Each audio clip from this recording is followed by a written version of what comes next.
Alô, queridos alunos, eu sou o professor Luciano Iege e hoje estaremos com a resolução das questões de Enem 2017, Prova Azul, Física.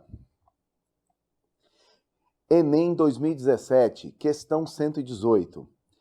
A capacidade de uma bateria com acumuladores, tal como a usada no sistema elétrico de um automóvel, é especificada em ampere-hora.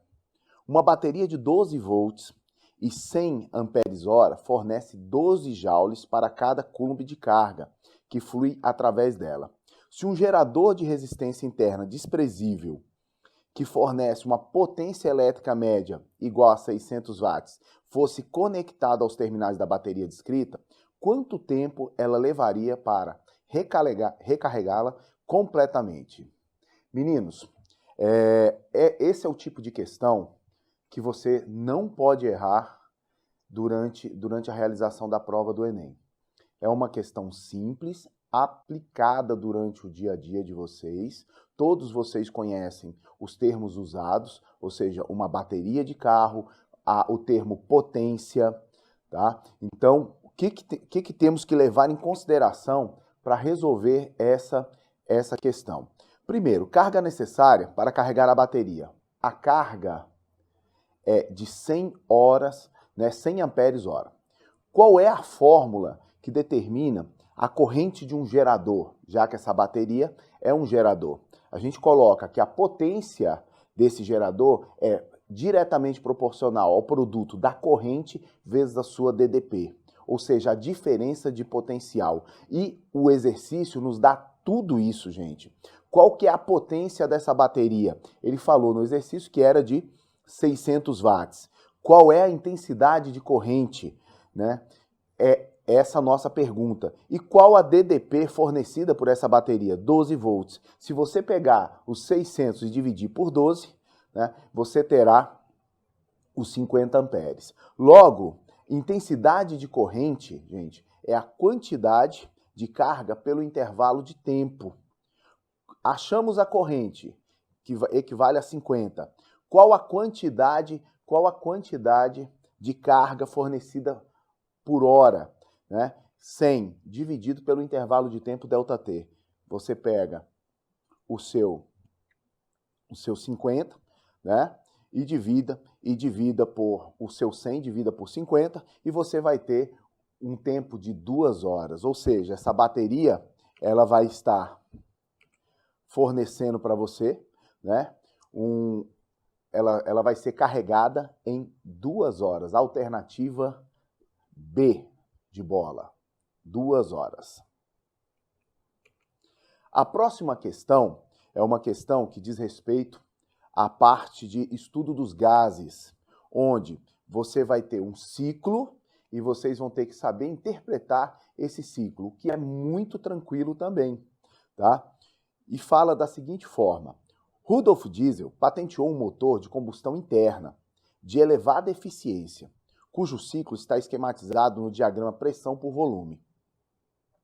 O ciclo diesel é composto por 4 etapas, 2 das quais são adiabáticas.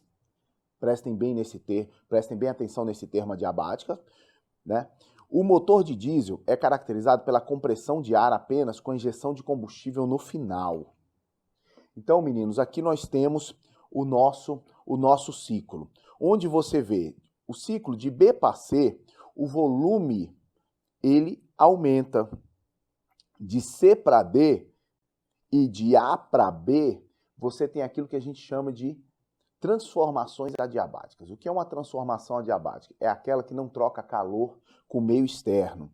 E de D para A, o volume se mantém o quê? O volume se mantém constante.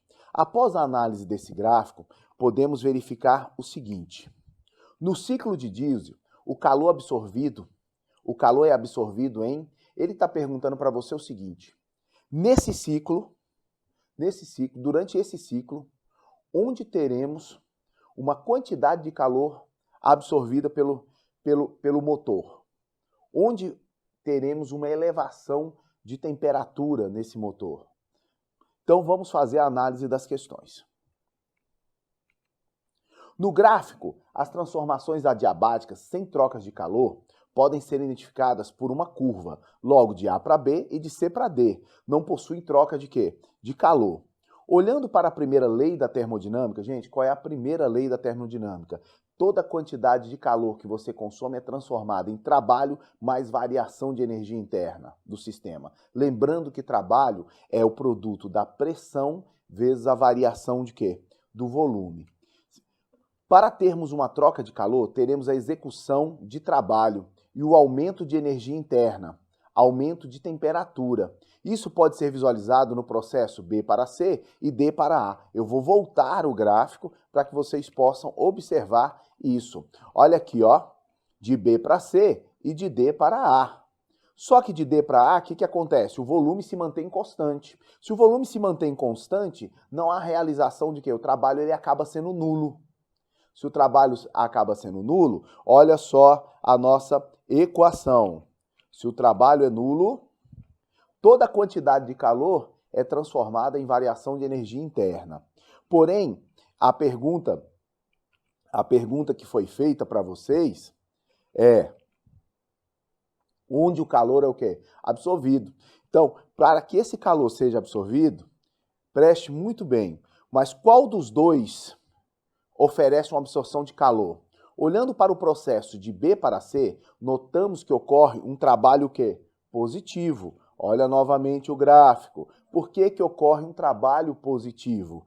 Porque eu tenho uma variação de volume o quê? Positivo. O volume aumenta. Se o volume aumenta, gente, o trabalho ele vai ser o quê? Positivo. Consequência disso, vamos olhar uma equação, a equação geral dos gases para um processo isobárico. VB sobre TB, VC sobre TC. Logo, volume e temperatura são diretamente o quê? Proporcionais. Se volume e temperatura são diretamente proporcionais, no trabalho de B para C, a resposta fica correta sendo B para C, pois representa uma expansão isobárica, em que o sistema realiza trabalho e a temperatura se eleva. Resposta, letra E. Bem, queridos alunos, na aula de hoje, podemos aprender um pouco mais sobre a parte de eletrodinâmica, onde vocês utilizaram conceitos como bateria, carga elétrica, e também a parte de termodinâmica, onde vocês puderam aprender um pouco mais a respeito dos conceitos de estudo dos gases. Essas são questões extremamente fáceis e que vocês não podem deixar de realizar no nosso exame do Enem. Desejo a todos boa sorte na prova e até um próximo encontro.